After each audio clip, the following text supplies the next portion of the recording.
Elementary pa lang, napapansin na nila mga gawi kong parang hindi pambabae. Kasi bis na Chinese Carter, laruan ko ay text sa Cholens.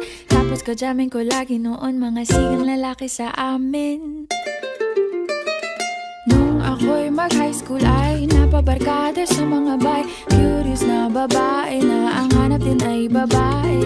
Sa halip na makeup kit, bit-bit ko ay gitara.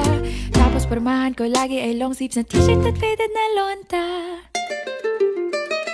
Pero noong makilala kita, nagbagong bigla ang aking timpla. Natutuwa ko na magpariban at mag-ahit ng kilay at least once a month. Hindi ko alam kung anong meron ka na sa akin ay nagpalambot ng bigla. Sinong mag-aakalang lalaki pala ang bibiyag sa tulad kong tigreng gala. Kahit ako'y titibok-tibok, puso ko ay titibok-tibok pa rin sa'yo. Isang halik mo lamang at ako ay tinatablan.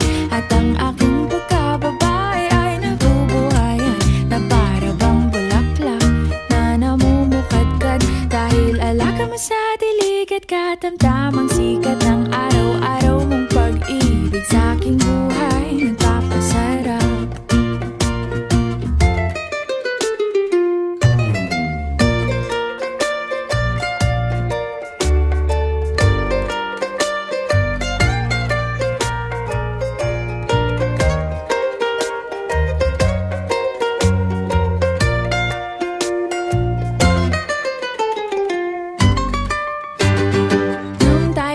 College ay saka ko lamang binigay ang matamis na oong 10 buwan mong trinabaho.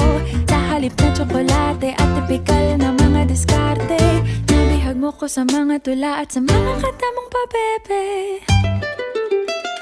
Kaya nga noong makilala kita, alam ko na agad na mayroong himala. Natutuwa kong magtakong at napadalas ang pagsuot ng bestidang pula. Pero di mo naman inasam na ako ay magbagong tuluyan para patunayang walang matigas na tinapay sa mainit na kape ng iyong pagmamahal.